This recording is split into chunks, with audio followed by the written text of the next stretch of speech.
you could turn cell phones off, that would be great. And so we will pass it over to Dr. Ebrahimi. Thank you. Thank you. It's great to be here. It's quite an adventure getting here, but I think it's worth it. So, as Melissa was saying, I've been in the field of eating disorders for many, many years. Started in 1986 when I started doing my predoctoral internship at Brown University. And my first rotation was working in an inpatient unit. And that was my first exposure to eating disorders. And I found it fascinating and very challenging. It wasn't only women's issue, it was also depression, anxiety, trauma, serious medical complications. So very challenging disorders. And I specialized in it. I did my postdoctoral fellowship in eating disorders at Brown University and was there for assistant professor at Brown University, and then moved things to McLean Hospital. Became the director of the eating disorders program at McLean, and an instructor at Harvard University Department of Psychiatry. When I was at McLean Hospital, we would get a lot of calls from very bright women who would say, I have an eating disorder, but I'm not a psych patient, and I don't want to come to a psych hospital.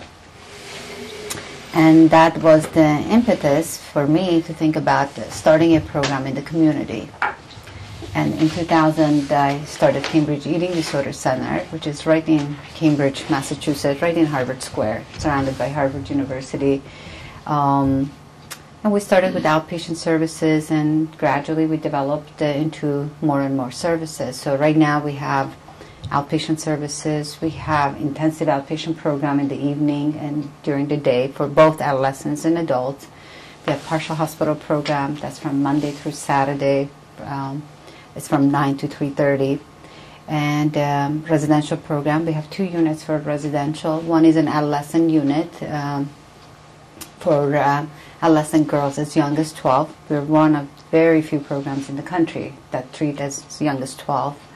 And that's a 13-bed unit. We have another unit that's for adult women who are 21 years and older. We also have a transitional living, and that's an independent living with some support, and that's capacities for 9, and it's for females 18 and older. We're also a training site for Harvard University Department of Psychiatry and also Mass General for their pediatric residency. So that sums up who I am and what I do. So, as I said, my specialty is eating disorders, so I'm going to talk to you a lot about eating disorders. Are there parents here? Could you raise your hand? 2.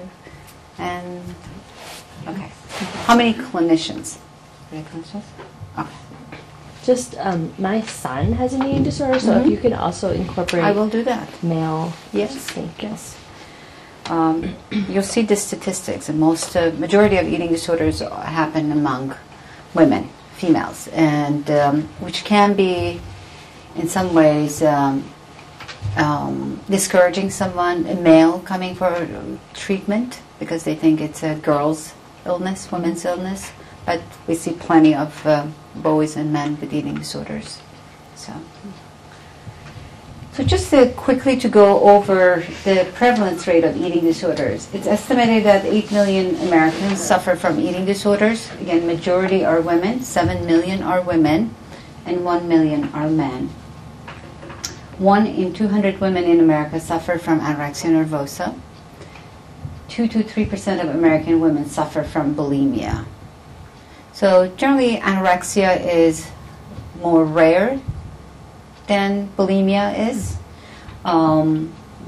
Nearly 50% of all Americans know someone suffering from an eating disorder. So it's quite prevalent. And, to your question, 10 to 15% of those suffering from anorexia or bulimia are males. So generally with the anorexia, 90% are women, females, and 10% are males. With bulimia, the numbers are a little bit higher, and I think that it's underreported among men. So I'm sure the prevalence rate is even higher among men than we know. Seda, would you like to make that full screen? I don't know how to do that. Do you know how to do it? We have technical challenges here. Technical challenges. Cindy, do you know how to do this? You know how to do it? Blow it up, make it full screen. Make it a full screen slide. Do you know that? No, we did it today. Double click on what?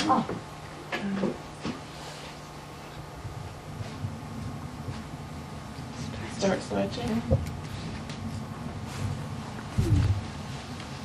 Did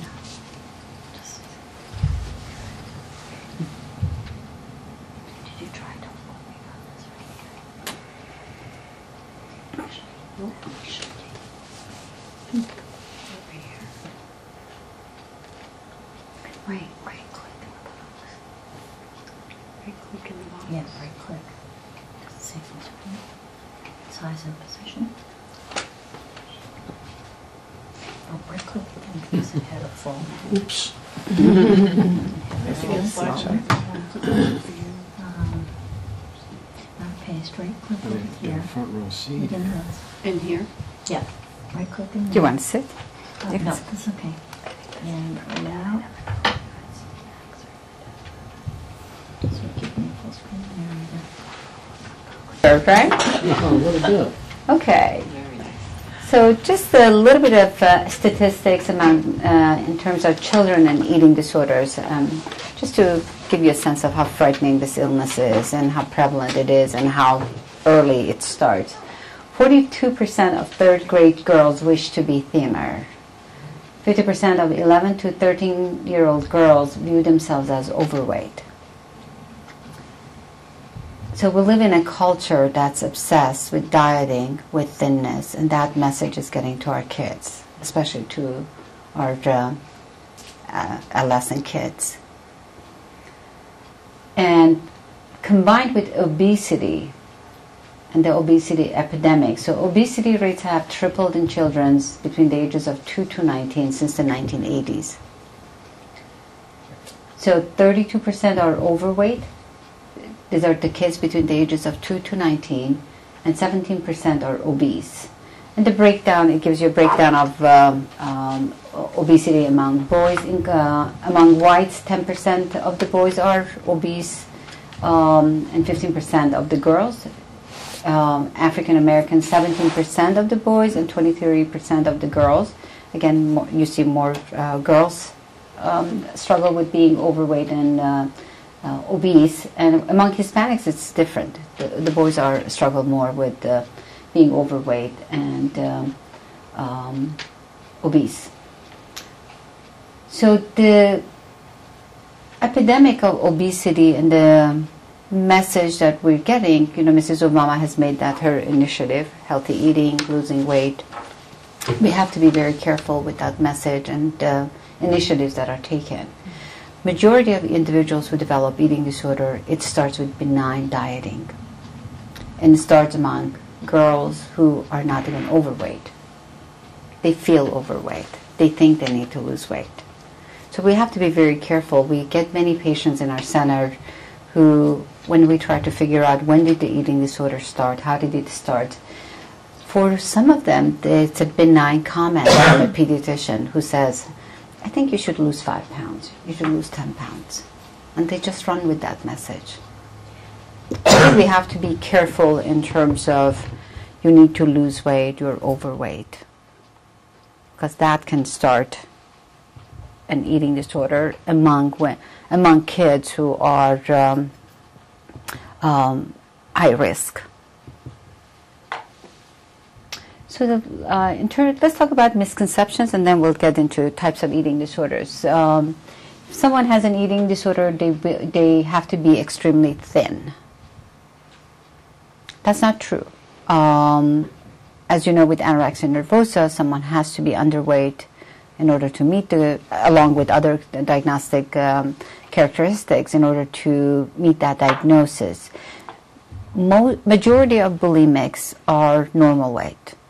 15% are slightly underweight, 15% are slightly overweight. So majority are normal weight. And then we have binge eating disorder, and those are individuals who struggle binge eating. They don't compensate for their binge episodes, so they're overweight.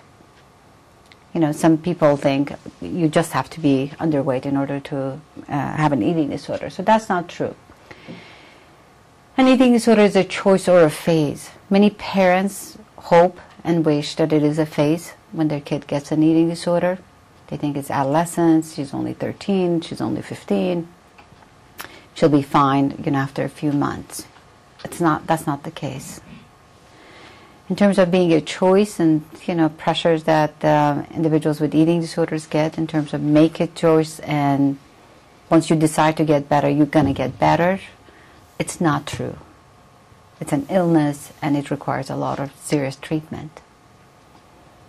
No one develops an eating disorder because they like to develop an eating disorder. It's really an awful illness. Anorexia nervosa has the highest mortality rate of any psychiatric illness. So it's a scary number. Men don't have an eating disorder. That's not true. They do. And then, you know, anorexia nervosa is caused by vanity in the media. A lot of individuals in the lay community think eating disorders are about vanity, are about women wanting to be thinner, they want to look attractive, they think being thin is attractive.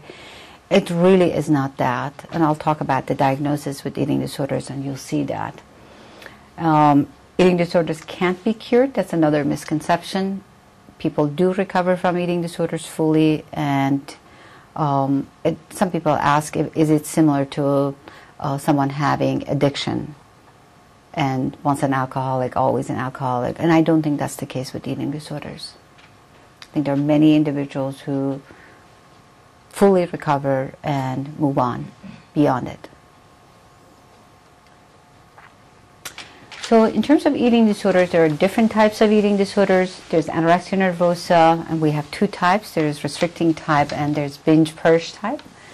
Then we have also bulimia nervosa. That's another diagnostic category, binge eating disorder. And then we have other specified feeding or eating disorder, and the last one is unspecified feeding or eating disorder. I'll quickly go over them. So for anorexia nervosa, the hallmark of someone who's anorexic is someone who's very underweight, doesn't think she's underweight, feels fat, wants to lose weight, and is in a lot of denial and minimizes the extent of her difficulties. So generally they do restrictive eating in order to lose weight, but they can also be engaging in binging and purging. So you have two types of anorexic patients. There is one who just does restrictive eating, fasting, exercising, and then you have the other subtype, which is someone who is not only does restrictive eating, but also engages in binging and purging. So again, the hallmark is of anorexia nervosa is a distorted body image. Someone who's underweight, but doesn't see herself as underweight.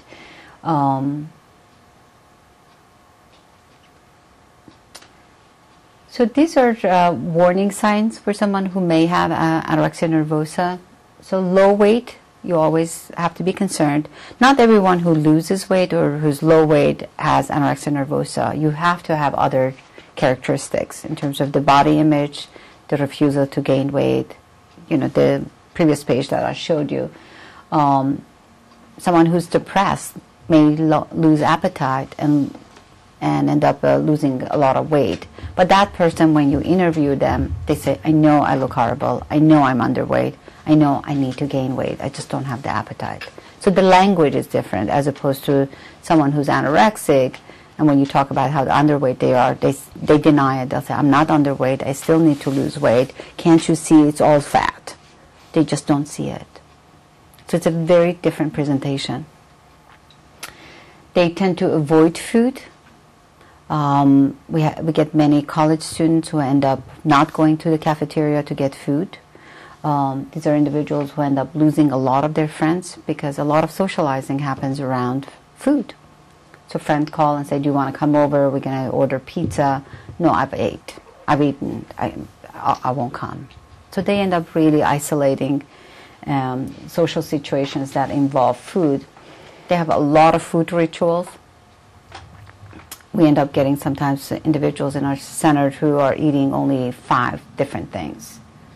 So, or they eat in a certain order, or they eat from a certain plate, or certain food can't touch each other, or they have to have certain plates and cups. There's just lots of rituals that's associated with eating. They may have to chew 3 times on one side and 3 times on the other side before they can swallow something. So a lot of rigidity around food and eating. For some of them, they do exercise compulsively. We've had patients who might do 1,000 sit-ups 3 times a day, do 500 push-ups. It's excessive, it's compulsive. They get very anxious if they can't engage in that behavior. Body checking, they constantly are checking their bodies. You could be sitting in a therapy session with them and they're constantly grabbing, just checking their bodies. So it's very compulsive. And of course, distorted body image and dissatisfaction with their body. They do a lot of calorie counting. Nowadays, it's not helpful that some phones also, you can have apps that do the calorie counting, so it makes it really fits into their obsessional thinking about food and weight. They do obsessional weighing, constantly weighing themselves. And if they're binging and purging, they're using laxatives or diuretics, diet pills. They are obviously also binge eating or using self-induced vomiting. So bulimia, again, is a type that is more common than anorexia nervosa. And for someone to get the diagnosis of bulimia, they have to be engaging in binge eating. Binge eating is not overeating. Binge eating is eating huge quantities of food in a discrete period of time.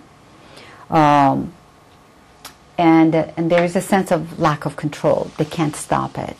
They want to, they can't. And then they get so anxious about the amount of food that they've eaten, they use some kind of compensatory behavior in order to lose the weight. And that could be self-induced vomiting, misuse of laxatives, diuretics, other medications.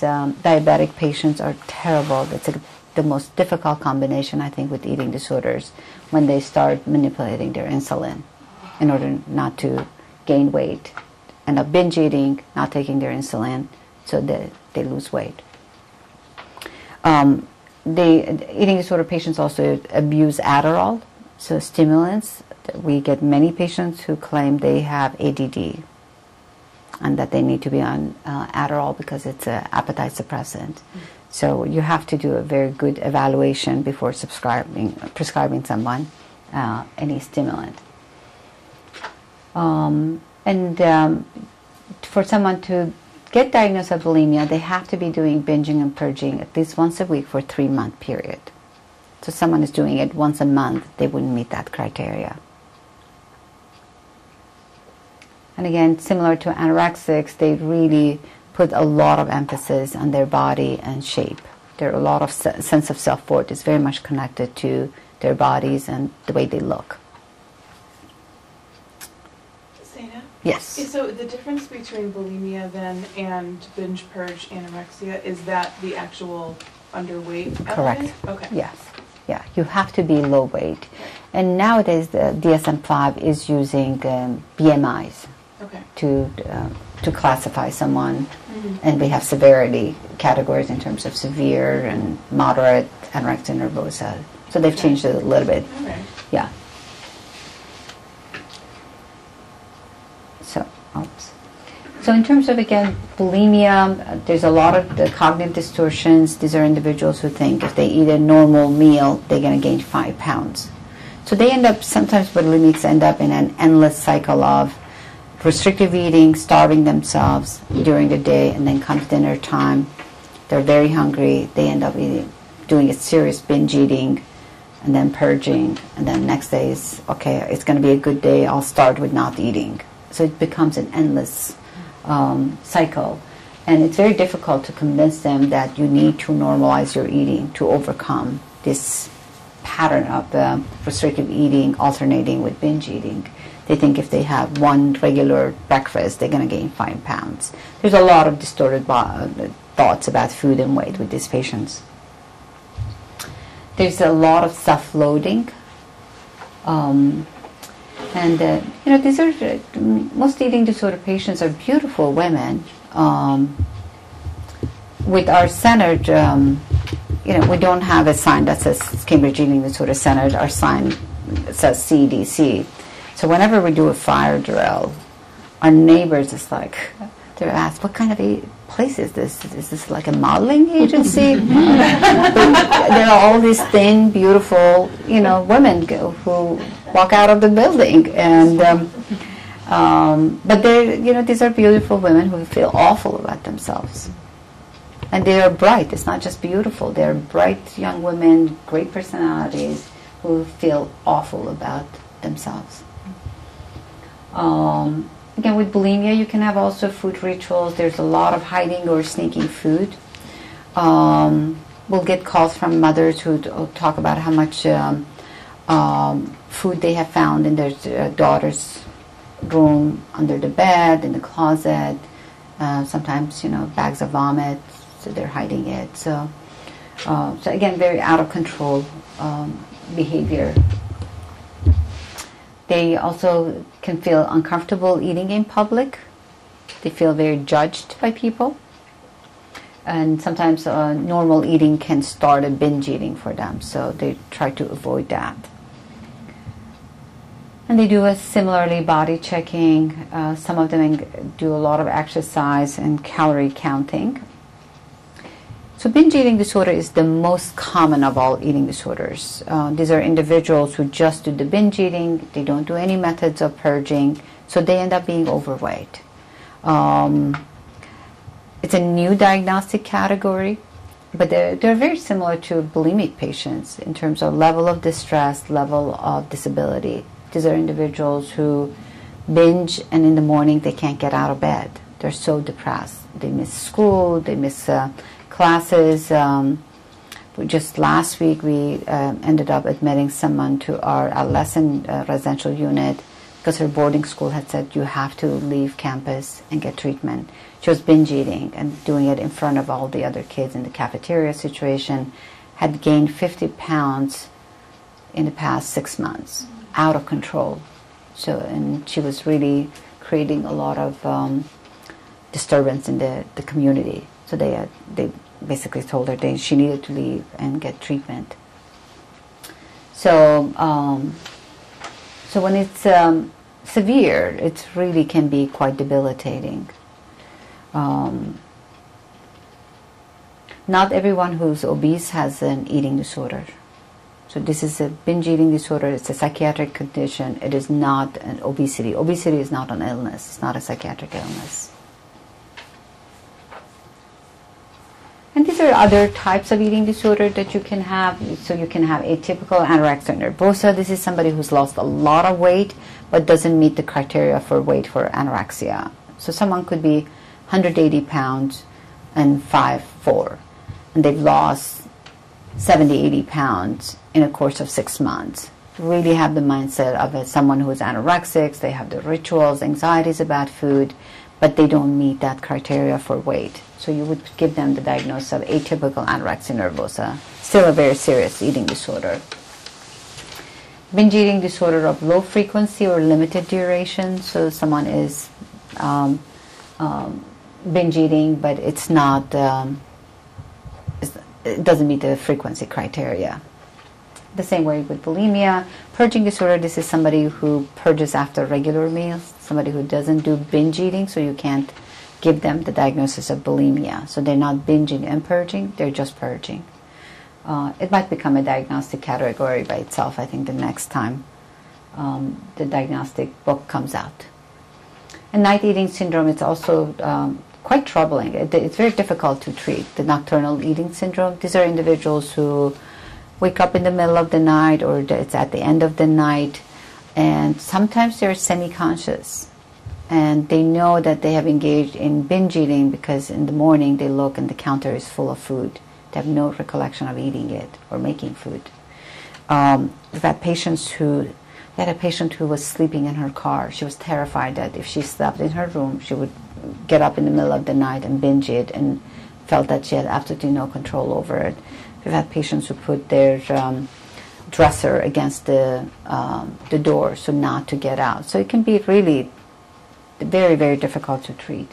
And otherwise, their eating habits tend to be fairly typical during the day? Yeah, they might get into restrictive eating, just to compensate for the binge eating. So in terms of warning signs for someone may have an eating disorder, you might see these kinds of things. Preoccupation with body or weight. They're constantly talking about their food and weight. They need to lose weight. This is how much they weigh. This is how much they ate. They're obsessed with calories, food, or nutrition. They're constantly dieting, even though they don't need to. They're thin. You look for weight fluctuations. There is a weight loss or significant weight gain. Taking laxatives or diet pills. Making excuses to get out of eating. Again, avoiding social situation that involves food, going to the bathroom right after meals. That can be someone is engaging in purging behavior. So, some parents discover their daughter has or son has an eating disorder or bulimia just by paying attention to that ritual of every time after eating he or she goes to the bathroom. Eating alone at night or in secret, hoarding high-calorie food, fainting, episodes of syncope we see with our patients. With anorexic patients, their heart rate is low. They can also have orthostatic hypotension, so their blood pressure changes when they are getting up, and if they do get up quickly, they can faint. With bulimic patients also you can have it. They can get very dehydrated with the purging that they do. So, and if you think about it, and if they are doing a lot of exercise, that combination becomes really dangerous. Someone can be running or doing some kind of exercise and passing out and fainting. They wear many layers of clothing. We'll get calls in May from parents who are just mortified in terms of, I knew she had lost weight, but she was wearing a lot of clothing, and now that the weather is warmer, I can't believe how much weight she has lost. Her arms, her legs show the amount of weight loss. So they're also cold, so they are wearing many clothes, but some of them is just to cover how low weight they are. And redness on back of hands. Some individuals use their fist in order to induce vomiting. So you'll have knuckles that might give that away. Chipmunk cheeks. Generally, it's swollen. The product glands are very swollen because of the frequent purging that someone does. So that can also give it away. Dental problems. A lot of enamel erosion. So right now we have someone in our program, in our residential program, who is 32 and she's wearing dentures.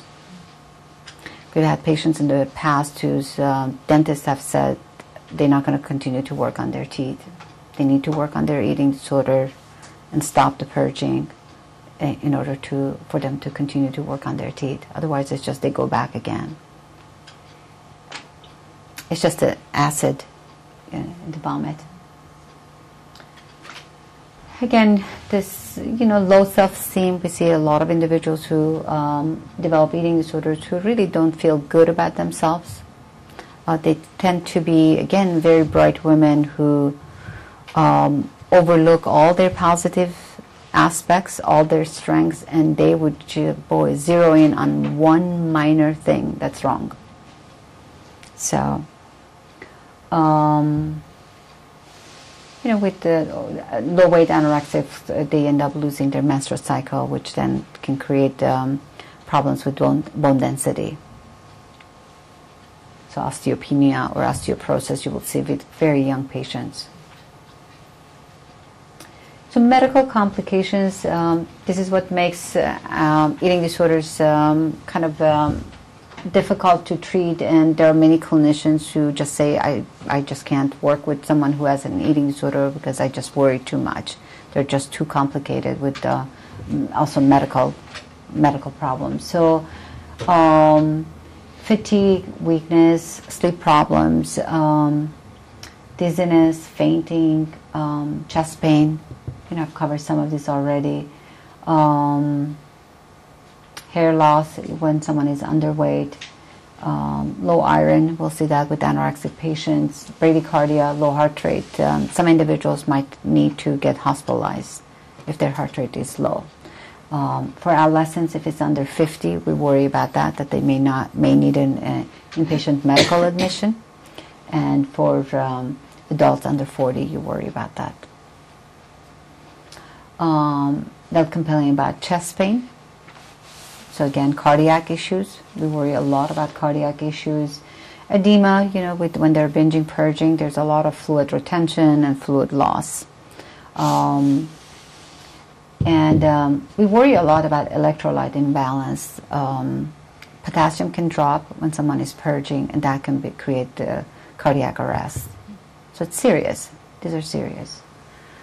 Sometimes sore throat can give it away that someone might be purging a lot. You can have lacerations on the throat. So eating disorders, they don't exist just by themselves. I've never seen an eating disorder case that has been just eating disorders. They're generally common coexisting conditions, other psychiatric conditions.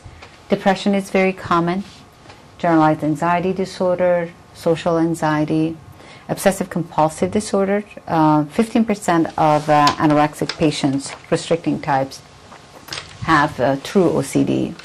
OCD in terms of fear of germs, just a lot of rituals, counting, they have to do things in a certain way, nothing to do with food. Many individuals with eating disorders have a lot of rituals, but all of those go away when they recover.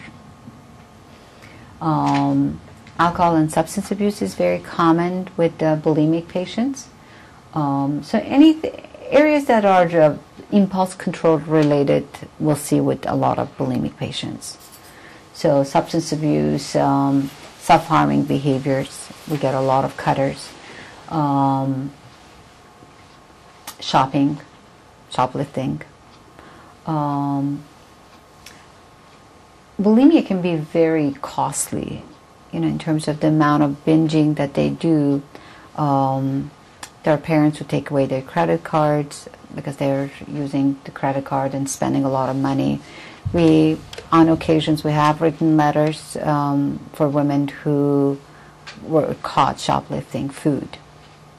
So, again, it's not a disorder of vanity. This is really serious psychiatric illnesses that need serious treatment. Trauma history, a lot of people say, eating disorders are about body image. Does that mean that they have, everybody who has eating disorder has a history of trauma, whether it's physical abuse, sexual abuse? And that's not the case. What we have is anybody who has a history of trauma is going to develop something. Either it's depression, substance abuse, eating disorder. The rates are the same.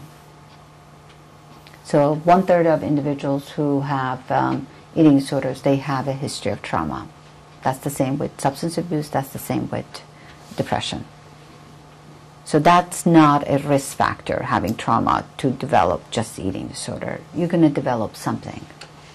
So, and self-harming behaviors, as I said, it's also very common with bulimic patients. So it's important, with the eating disorders, we talked about medical complications. So you definitely are working on medical stability. We talked about coexisting conditions, other psychiatric comorbidities. So you need the medication, sometimes psychotropic medication. Obviously, food plays a significant role. They need to weight restore and normalize their eating. So nutrition rehab is an important aspect of recovery. And then psychotherapy, understanding why they developed an eating disorder, And what is the function of the eating disorder? Obviously, it's doing something for them. So in terms of nutrition, so we get some patients who say, I want to get better, I just don't want to eat. You know, or sometimes they say, I don't mind gaining weight, but I just don't want to do the actual eating process. It's just too difficult, too anxiety provoking. But, you know, to recover from an eating disorder, you have to normalize the eating. Eating disorders are not about food, but you can't recover unless you address that. So, weight restoration, you know, with the low weight anorexics, they have to weight restored. We worry about refeeding issues when someone hasn't been eating for a while.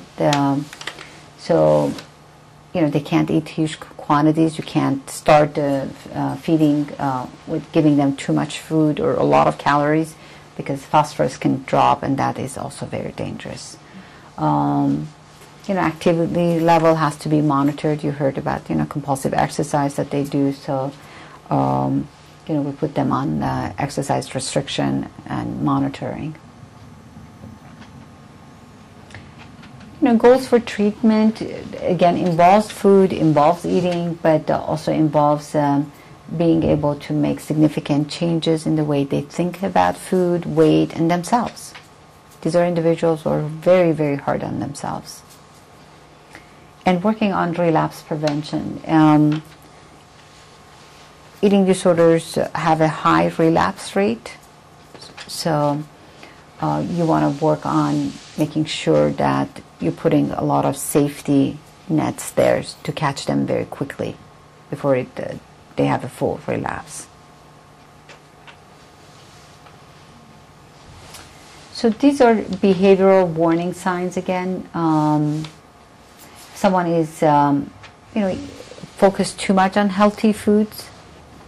Orthorexia is a new thing, you know, that these are individuals who believe in eating very, very healthy stuff, you know, organic food, or they'll come up with a list of what's okay, what's not okay, and can reach to be 70% ideal body weight. So it's just, so some rituals can develop around eating. If you're seeing somebody who's calorie counting and is very anxious about fat, they have all of this non-fat stuff, that can be an indicator that maybe this is a warning sign. Becoming vegetarian or vegan, you know, we'll get a lot of patients who say they're vegetarians or vegan. We do a full assessment. I mean, there are truly some individuals who are vegetarians, and there are others who start with, it's really related to their eating disorder. It starts with cutting red meat out, and then they get to chicken, and then they get to something else, and then they might end up with just eating 5 different things. That's, you know, 2 fruit and 3 vegetables, and that's their diet, the same thing again and again. So we have to do a full good assessment to figure out if someone is vegetarian, and to honor that, or whether this is an eating disorder and they have to normalize their eating.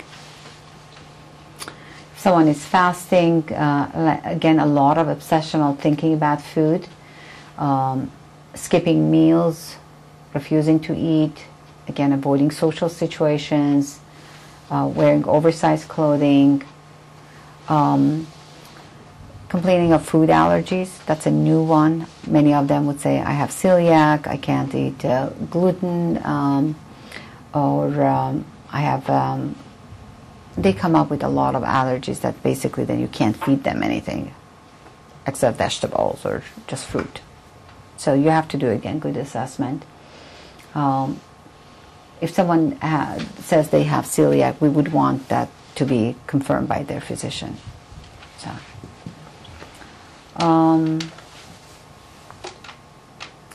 again, excessive amounts of time in front of the mirror. These are people who might get stuck in front of the mirror a lot, just doing body checking.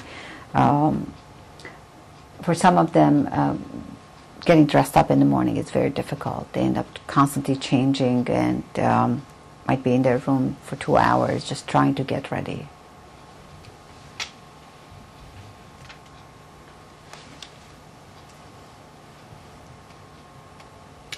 moving.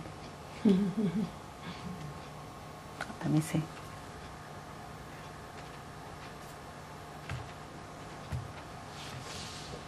Let's try again. Okay. So in terms of, who develops an eating disorder, these are characteristics of someone who is at risk for developing an eating disorder. Perfectionism, competitive, overachievers. These are individuals who might be doing a million things in school. They might be involved in sport. They might be captain of something, taking all honor classes. They just are doing a million things and doing them really well.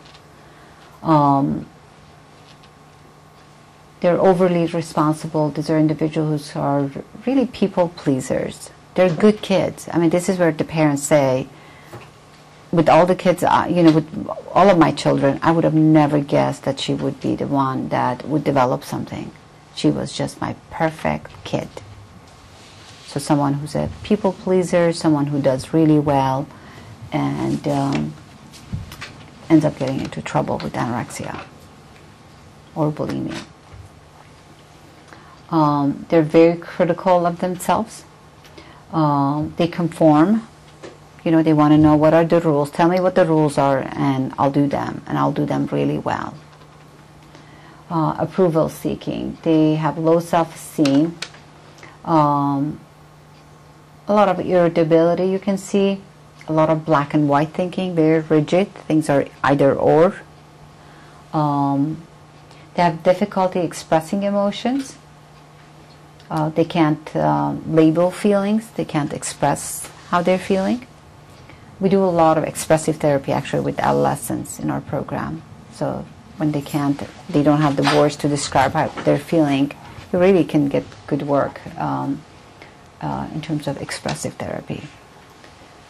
And they're complaining of feeling fat. So with social signs, again, parents, when we get them, they would say, this is a kid who was very social, tons of friends, and now she has no friends. In the process of really getting more and more immersed into the eating disorder, they end up losing a lot of friends. And again, think about it that socializing and food are very much intertwined, and if they're anxious about their food and they're avoiding it, they end up also losing a lot of friends. And they may have rigid dieting schedule that they have to eat at a certain time in a certain order, so that's not conducive to, again, socializing. They might have a very regimen that's very rigid around exercise, and that, again, gets in the way of social life and socializing. So they end up very isolated, alone.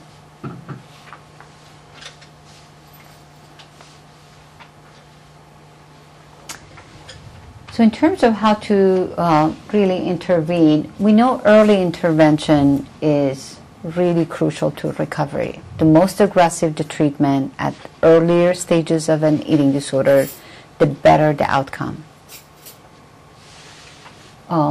We treat both older women and also very young ones, and I hear it often from our patients who are in their 40s, 50s, that they wish that the programs like ours existed when they were 13, 14. Because it can become chronic. Eating disorders, unfortunately, can become chronic. So it's really important to intervene at early stages and do aggressive treatment. You want to show support and concern as opposed to being judgmental and critical, because you're going to lose them if you're critical and judgmental. You want to express empathy and understanding. And sometimes that understanding is in the form of, I don't understand it. Eating disorders are puzzling. A lot of parents would say that. I just don't understand it. I don't get it. Why doesn't she eat when she's hungry? Why doesn't she stop when she's full? They're puzzling. So, but to be able to even say that, I want to help, but I don't know how. And you have to be truthful in terms of addressing denial and resistance. With eating disorder, again, there's a lot of minimizing. There's a lot of shame associated with bulimia, so there's a lot of secrecy involved. When someone has a serious eating disorder and people around them know that and they don't say anything, they are just waiting for the person to approach them, that gets misinterpreted as, well, no one seems to think it's a huge problem. No one seems to think that this is a significant problem. So it really feeds into their denial and resistance. So if you are seeing signs that indicate someone is symptomatic, you need to address it. And come from the perspective of concern. I'm worried about you. I'm worried about your health. And then, hopefully start the dialogue about helping them, how to get into treatment. And you want to be aware of local resources and, treatments that you can recommend to them. So with treatment, with eating disorders, you have to have a team. Hopefully by now you're getting the sense that you have to have a physician. We will not treat anybody at our center who does not have a physician. If they don't have a physician, very quickly we'll connect them to a physician. So they have to have a pediatrician, they have to have if they're an adult, internal medicine or family, doc. Because eating disorders, again, have serious medical complications. With psychiatric conditions, we talked about depression, anxiety. Someone might need to see a psychiatric nurse practitioner or a psychiatrist for medication, for psychopharm. They need to have a dietitian, so who can help them with some meal plans. If they are a teenager, family therapy is definitely indicated. Family really has to take over in terms of supervising their meals and making sure that they're eating. If they're adults and living at home, we would still recommend that, family therapy. So sometimes it can be difficult, and parents complain about it in terms of, my goodness, every day we're to some appointment. So, but it really is needed, and I think it will pay off at the end when you are consistent with getting the treatment that they need. Building a treatment contract, we do that in terms of, with eating disorder patients, especially anorexics, a lot of treaters end up in a lot of negotiating, in terms of, well, you can't lose more weight, or you need to gain this amount of weight. So contracts are very helpful in terms of, if you lose 5 pounds, this is what's going to happen. Or the expectation is, we're going to do the following, but you need to do your part, and we're hoping that you would gain half a pound to a pound a week. If it doesn't happen, then we have to think about adding some additional treatment. So it gets you away from constantly negotiating. Eating disorder, and when you have a team, also the team has to talk to each other. Splitting is very common. We'll get the individuals who would say, well, my dietitian says I don't have to gain weight. Or my, pediatrician says I'm fine, I can exercise, I can go back to, running. If those two people are not talking, that's not what is being said. They need to talk to each other. And I think the contract also, everyone has their say in it in terms of activity level, in terms of what's expected, frequency. You can put in a contract, you need to come once a week, or you need to see your physician once every 2 weeks for checking up weight or vital signs.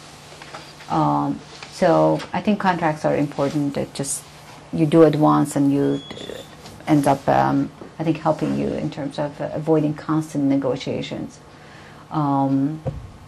A lot of psychoeducation about eating disorders, in terms of the impact that they have on the body.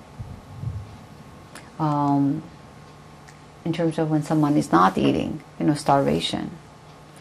There's a study in 1940s that they did in University of Minnesota where they took healthy men, young men, no eating disorder, and they put them on a semi-starvation diet. They volunteered.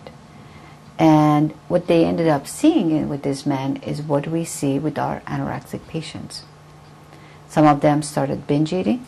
They had trouble sleeping. They started collecting recipes. They started constantly thinking about food and weight. They started becoming irritable. So symptoms of starvation. That's why it's so important to really work on weight restoration and normalizing someone's eating. You can't sit down with someone who is starved and do therapy. You can't. It's like having someone who is intoxicated and is in a therapy sessions. They have to stop drinking first, right?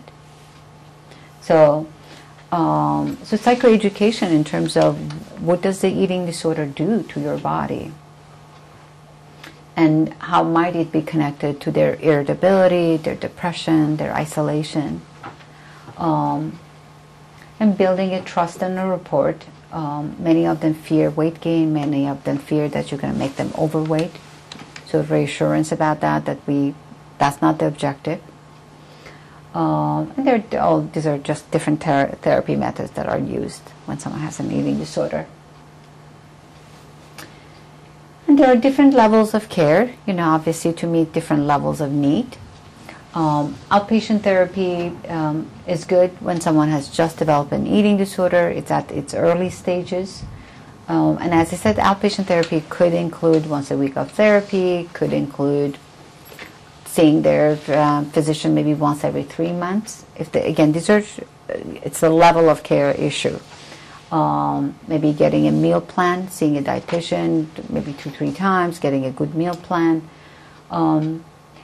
And when that's not enough, then you add something else to that. Intensive outpatient is a 3-hour program. We have it both in the evening and during the day. So it's from evening one is 5:30 to 8:30. It's a nice group program, so it's available Monday through Friday. Minimum requirement is 3 nights a week.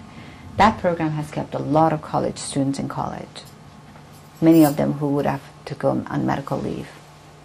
So they are in outpatient therapy, they're seeing their therapist once or twice a week. It's just not enough. They're too symptomatic. So you add that one, and it's helpful for women who come after work. Partial hospitalization is when someone is more symptomatic, and that's a day program. So they do 9 to 3:30. We provide lunch, do snacks. There's a lot of treatment, individual therapy, family therapy, psychopharm. So that's really to prevent hospitalization, and could be that someone also steps down from a residential program to that. Residential is when someone really needs to be in a 24/7 setting, that everything has to be supervised. They're too low weight. Generally, individuals who end up in residential, their body weight is 80% below 80% expected body weight. These are individuals who also could be normal weight bulimics, but they're binging, purging multiple times a day. We have a lot of college students on medical leave. School has asked them to leave, so they come to a residential program. High school students, middle school students. They have to be medically stable to be in the residential program. But everything is monitored, everything is supervised, bathroom doors are locked, so it's an intense level of care. We take vital signs every morning, we take labs, so it's intense. So and because of that, you can treat very sick patients, very low weight or very symptomatic patients. Inpatient is when someone needs an acute hospitalization. It can be in form of medical hospitalizations. There are times that I'll get calls from pediatricians who want to refer someone, and we'll have them, prior to coming in, they have to get labs and EKG done. We'll look at the EKG, heart rate is too low. So what we would recommend is, initially, let's get them to an inpatient medical unit. Generally, that's not long, few days of it, and then the heart rate has improved, and they can transfer to us to a residential program. If someone has lost significant amount of weight very quickly, they're someone who is not eating at all, or is restricting also the fluid intake, they might need to go in an inpatient setting. As I said, bradycardia, low heart rate, potassium level. That, when someone is purging, and that can be very dangerous. It really has to get monitored. If someone is bulimic, using laxatives or using self-induced vomiting, they really have to have their electrolytes checked. If someone has suicidal thoughts or plans or intent to harm themselves, obviously they need to be in a safe setting, in an inpatient psych setting.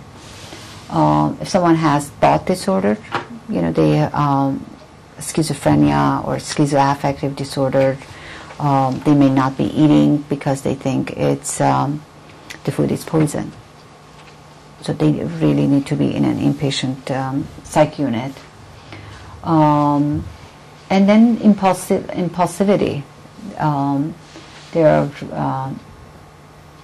There's a lot of shoplifting, financial problems. They're just out of control. Self-harming behaviors. They're not going to classes. They're not showing up for work. They're getting themselves into really reckless, impulsive situations. I think then to keep them safe, you might need to do an inpatient psych.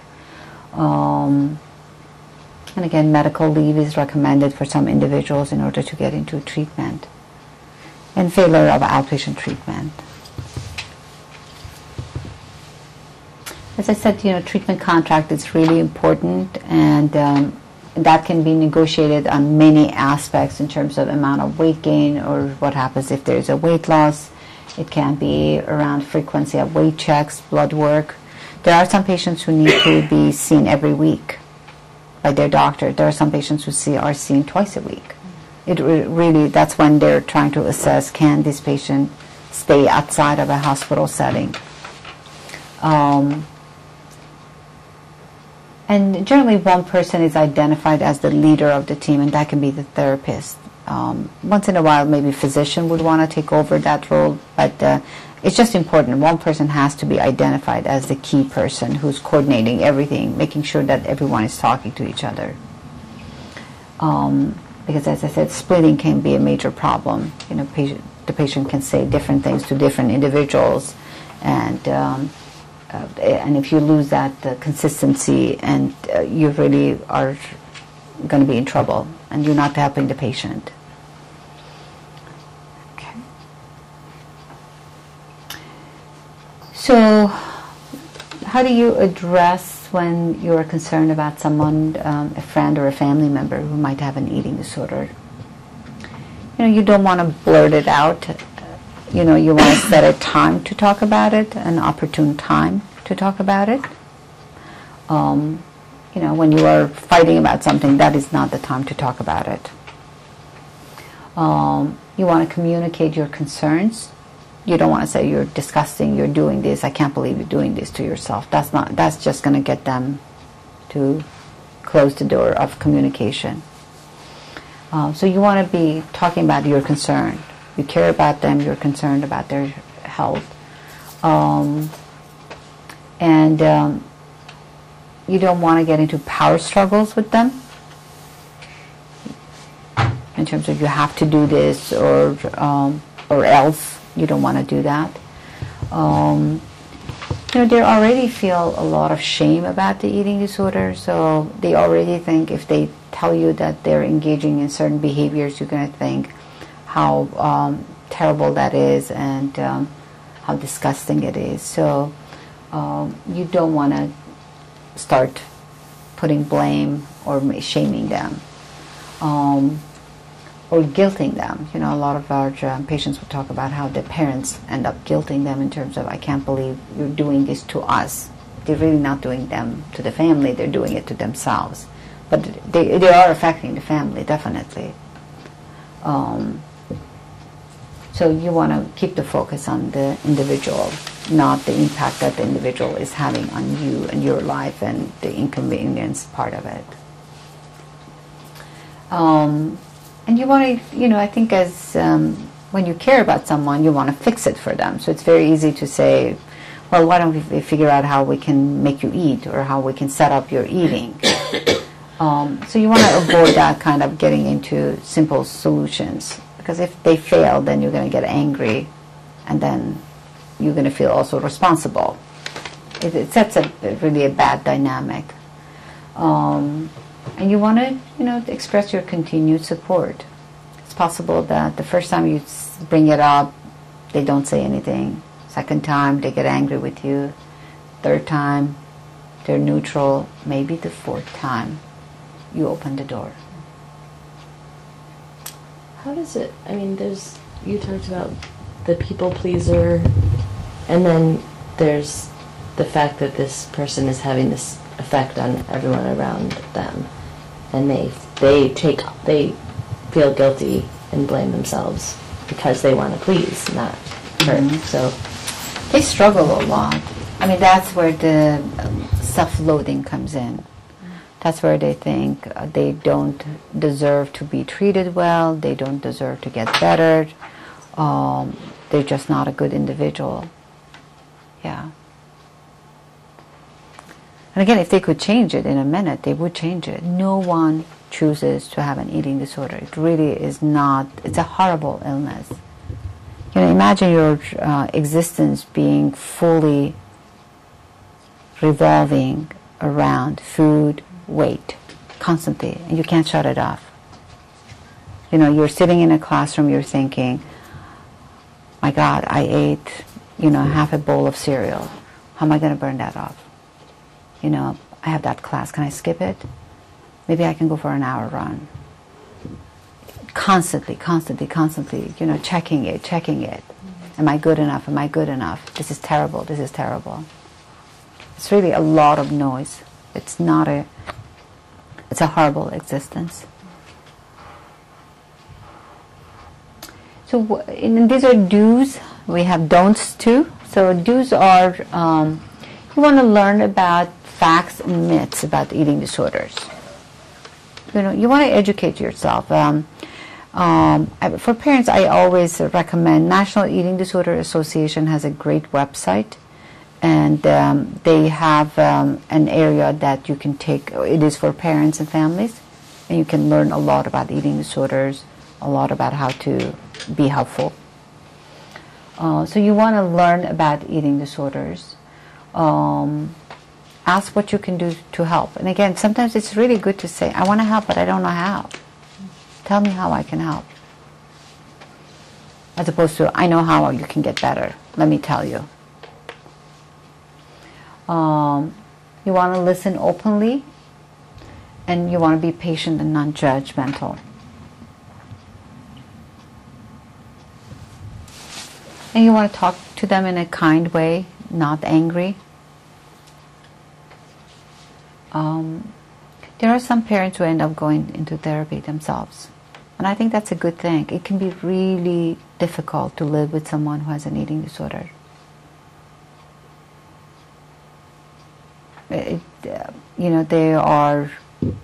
have rituals. They don't eat. They eat certain things. They do things that are self-harming. They don't take care of themselves. They get irritable. They're depressed. They're cranky. They're isolated. That is very hard to live with and to watch it when you care about someone. With parents, we get a lot of guilt in terms of what did we do wrong.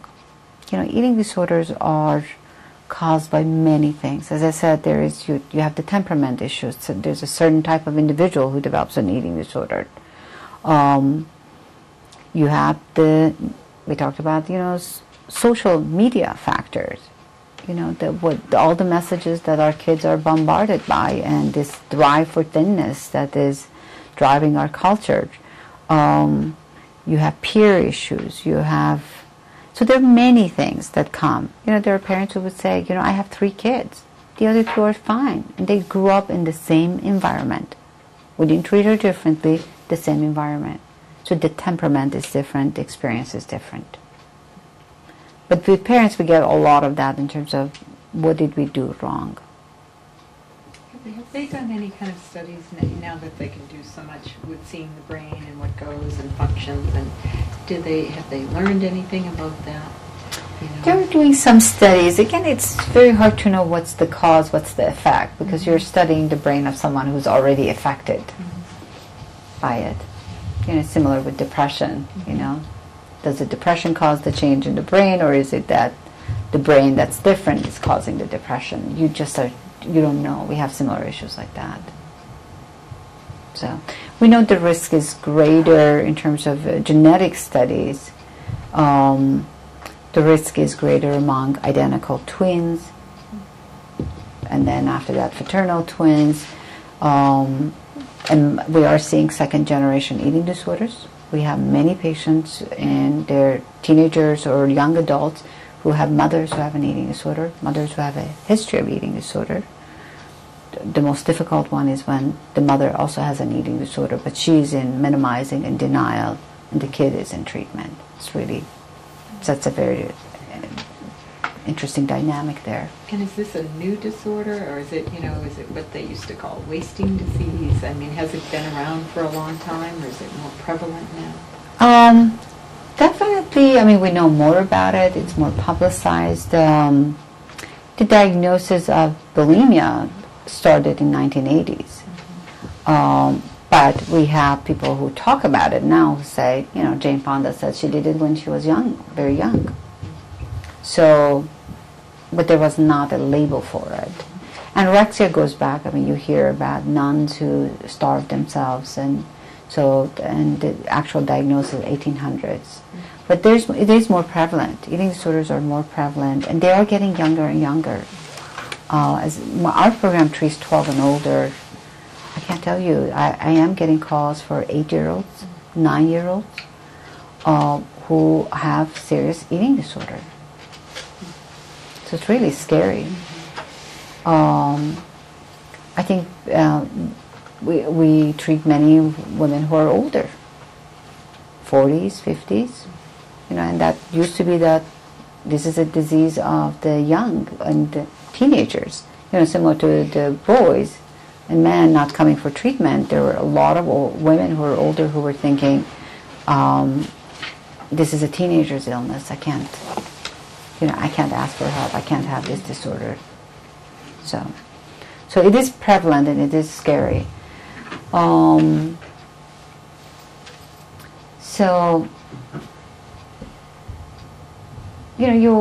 If you're suspecting someone has an eating disorder, you really want to get them into treatment.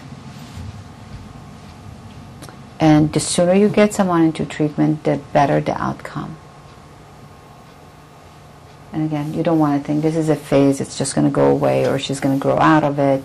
It doesn't work like that. And recovery does happen, so people do recover from eating disorders.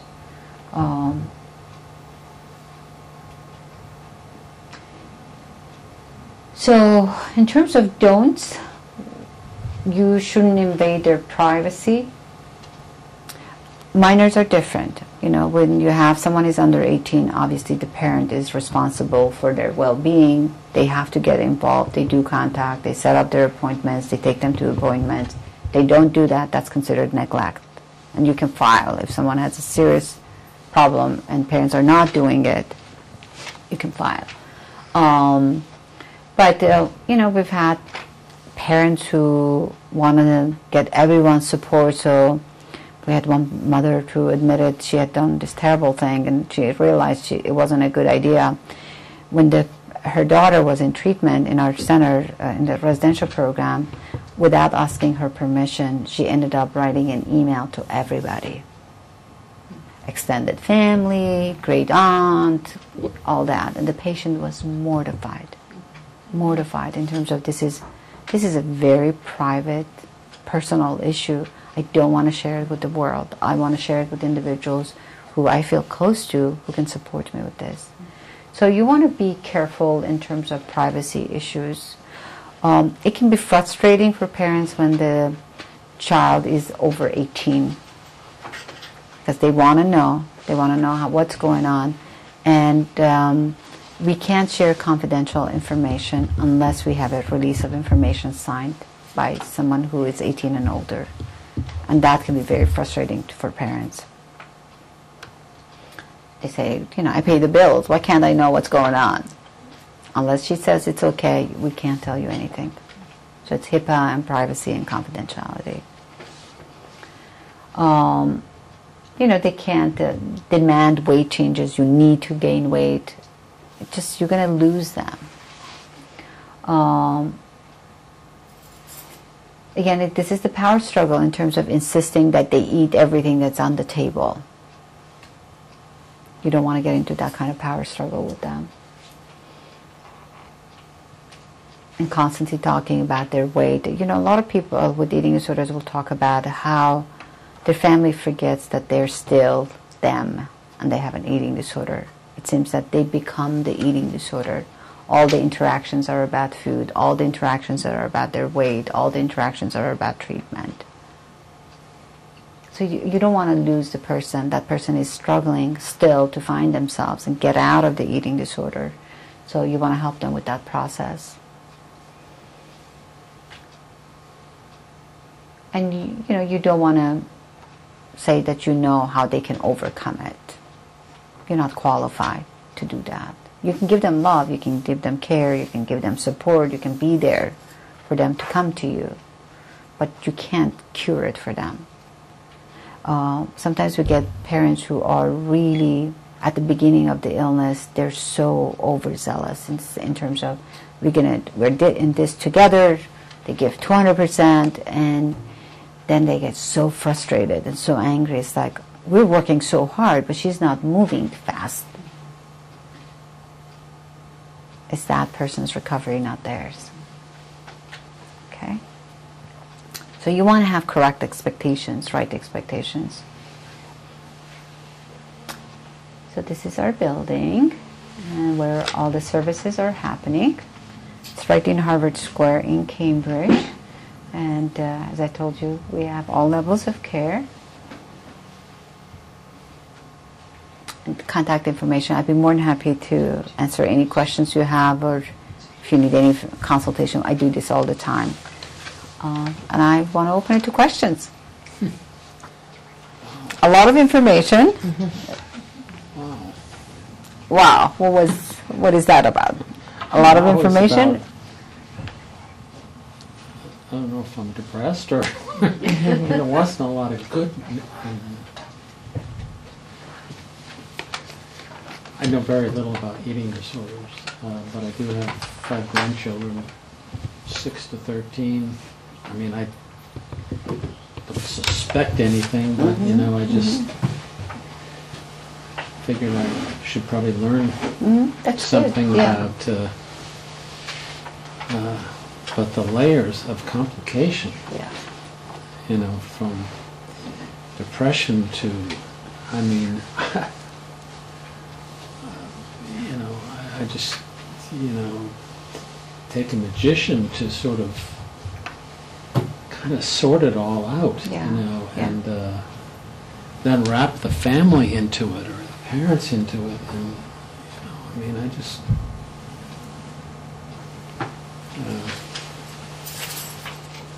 and I think I've known some people who have eating disorders, but only in retrospect, you know. You know, and someone would say, "Well, geez, don't you know that, you know, they have a problem?" I said, "Well, I noticed they were, you know, thin as a rail, but I didn't, you know, I didn't know why." Right. Right. That kind of brings a question up for me. If you see somebody and you're not family member, you're an acquaintance, or you're, you know, you're not close even, but you notice something, is it inappropriate to say, you know, boy, my goodness, you're looking really thin, or you know, is it appropriate to speak up if you're, you know, or like you're a school nurse, and you know, or just something, you know, you're in different places that you may come into contact. I've worked with somebody before that obviously had an issue, and I almost felt guilty not saying something. Yeah. So what is your recommendation on something like that? I think if you, I do get calls about individuals who have colleagues that have an eating disorder, or an employee that has an eating disorder, or someone who is going to a gym, you know, and it's really for hours they're there and they know there's a problem. I think you can't go wrong if you express a concern. And again, concern in terms of you're not being critical, you're not saying, I can't believe you're doing this to yourself. You know, more in terms of, I'm concerned about you, I'm seeing these things and I'm worried about you. Is there anything I can do to help? And also I would add to expect either a brush off or defensiveness. Yeah, and that's why you stay there. I Yeah. think if it's, they take it in. They take it in a little bit, you know. You can say it again, you know, 2 months later. You can say it again 3 months later. And they know it comes from the position of concern. There's a lot of denial and minimizing with eating disorders. It's, you know, yesterday we had a drop-in support group, and there was a father there who has a 15-year-old, and he keeps saying, we find all the evidence, and she's still denying in terms of binging and purging. It's like the evidence is there, I didn't do it, I'm not doing it. So, and you know, with anorexia, they just say, I'm just at a good weight, this is what I want to be, and I feel fine. And again, most of them are elite, you know, students, they're doing a million things. It's like, but I'm doing fine. So, but that's the only area they're doing fine. They're isolated. They have lots of difficulties. Yes. I've heard that it's a way of people controlling their life when especially young girls don't feel they have any control because they may have an overbearing family or mother or father, and that it gives them the one part of their life that they can control. Is this wrong? It's something that I've heard in the past. Yeah, control is an issue that they will use to describe how they're holding on to the eating disorder and then how it helps them. And it's not necessarily the parents who are overbearing that gives them, you know, they use the eating disorder to feel a sense of control. You know, it could be someone who just is turning teenagers and they're really feeling out of control with their peer group. They're not fitting in, they're not belonging, they don't know how to find their way, and this becomes, you know, one sure way. And again, we live in a culture that praises and rewards weight loss. People know this, and it comes with praise. You lost weight, you look great. Wow, what a simple solution. I can eat less, I can exercise, I can do lots of other things and lose more weight. And I can feel better about myself. So it's a false sense of mastery, you know, that they get. It does something for them, otherwise they wouldn't be doing it. I mean, bulimics talk about how it numbs them, it soothes them. You know, so it's an avoidance coping mechanism. That's how I look at eating disorders. They're coping mechanisms. They're avoidance coping mechanisms, and they serve a function, but it's not a good one. It's very self-destructive. And that's what treatment and therapy is about, finding other ways of coping with what seems very difficult to cope. I'm curious about how you ended up coming here to Waitsfield, and what kind of like group or parent support that anyone here knows of. So, are you familiar with Hannah's House at all? No, I'm not from this area really. So. Okay. So, Hannah's House is a very small nonprofit. We are housed across the street at the medical center. I'm a therapist with Hannah's House, and we were actually approached by the Eating Disorder Center 6 months ago, probably, to do some collaboration, and then we decided that it would be really useful to have somebody come and speak, because we really have a pretty serious lack of resources in this area. And not just this area like the Valley, this area like Vermont. Like the entire place. There is one place called the Adams Center That's in Chittenden County. Also does not have an inpatient, there's no inpatient or residential treatment specifically for eating disorders at all in the state. I think they may have an IOP, I'm not sure, they don't even have an IOP, No. it's just outpatient? Outpatient. Okay, so that's What's probably intensive outpatient. Yeah, which is That's the probably 3-hour 3 program. days. Yeah, there isn't. Now, we get a lot of referrals from Vermont. There There's no are research. other programs that do offer IOPs and partial hospitalization, but it's also for people that have, co-occurring mood disorders, or many of the people don't have eating disorders at all. Yeah. But so they're like DBT, dialectical behavior therapy programs. I am a DBT trained therapist. I did part of my internship for Crossroads, which is up in Essex Junction. They do some eating disorder treatment there, so I have an interest in it, but I am not a specialist in it. So I am interested in kind of bringing something here closer.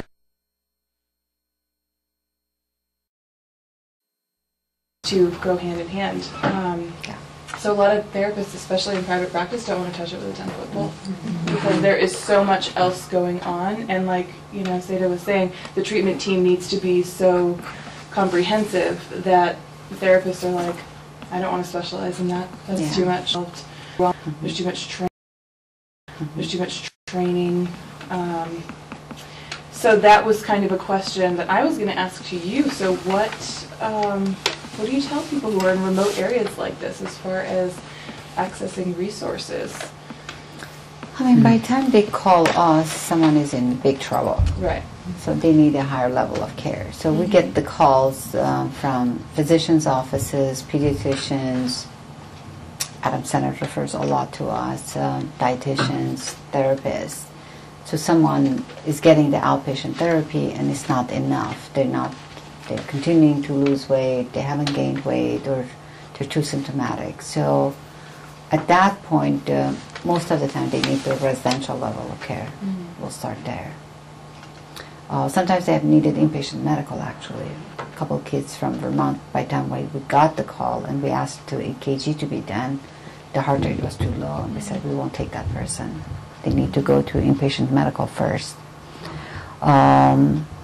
I mean, we always try to find about resources in this area because we do, someone comes to our program, then we try to identify what are their missing pieces in their treatment. Do they have a dietitian? Do they have a good doctor who likes these kinds of patients and has the setup to do checkups and vital signs? If they don't have it, then we try to connect them. So we're interested. We're constantly adding names of people to our resources. We're constantly, trying to find out, what different centers are and what they offer. Crossroads we know, and we have referred a couple patients.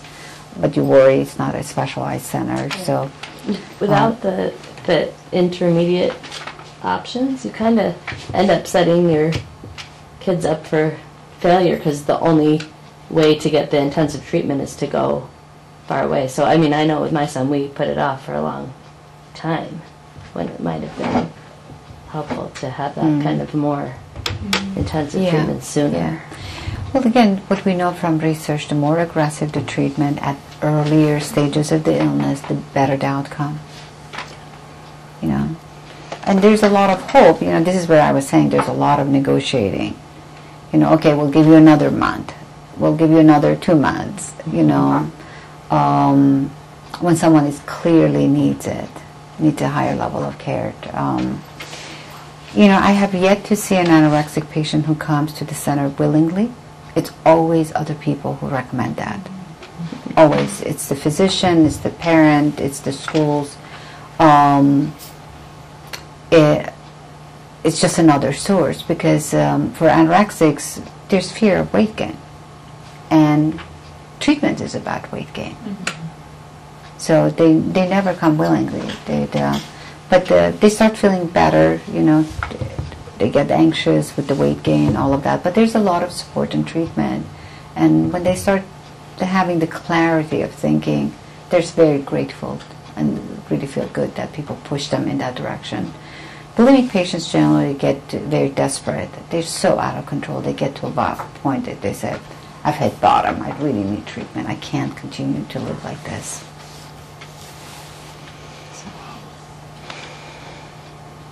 I think with Hannah's House too, one of the things that we're trying to do, because I think so many people as a parent, you wouldn't necessarily know that this is what's happening.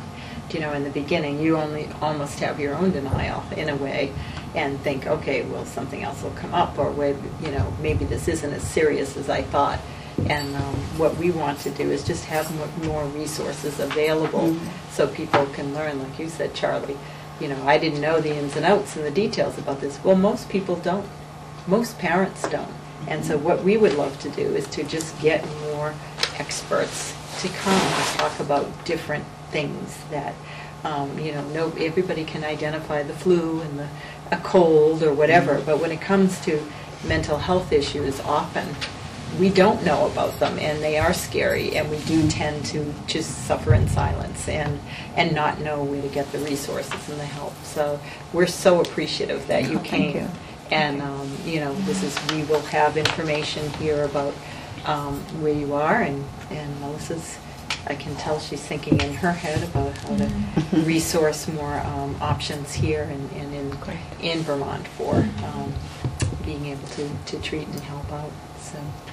So thank you again. I just have one question. You know, in recovery, I mean, are there just these sort of magical moments where it's just someone just says, I get it, or something triggers, they find a mentor, or some other part of their life just gets in focus, and this eating disorder just It's disappears? many things.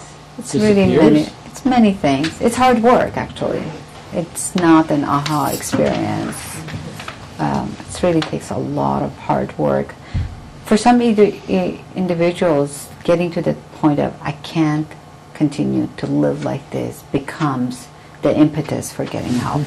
For some of them, you know, others. There's so many ingredients that are There in aren't the process just of recovery. instances where someone just wakes up the next day No. and says, I'm out of here. I'm out of here. No, parents wish that. Parents wish that, but no. I wish there was a magic wand and people would get better. It's just far too complicated. You know, it's really about finding their identity and feeling good about who they are, and that doesn't come with just one thing. It is a process. Yeah. Do you guys do any group therapy? We don't at this point. We're really small. It's myself and another therapist.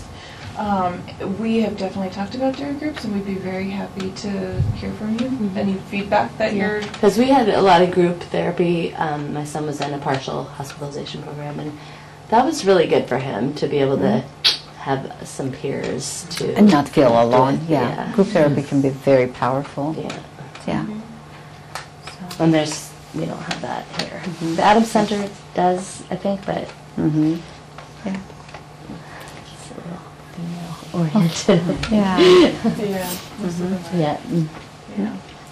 Thank you for having me here. I hope it was helpful. Just an overview about eating disorders. And we figured the computer. That's good. Got it. It's a challenge. I know.